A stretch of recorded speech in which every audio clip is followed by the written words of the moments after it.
The post-operative instructions for gum surgery are as follows. No spitting for the next 24 hours.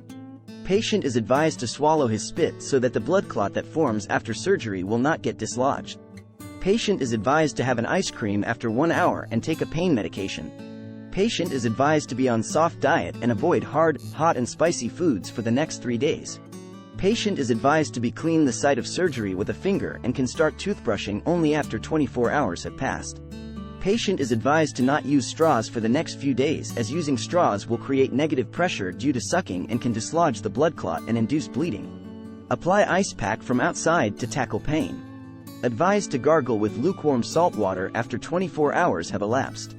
If patient is a smoker or consumes alcohol, then patient is advised not to smoke or drink alcohol at all until wound is completely healed. Avoid weight lifting and exercising and take rest. Patient is advised to come for suture removal after 7 to 10 days. Take medications on time as prescribed.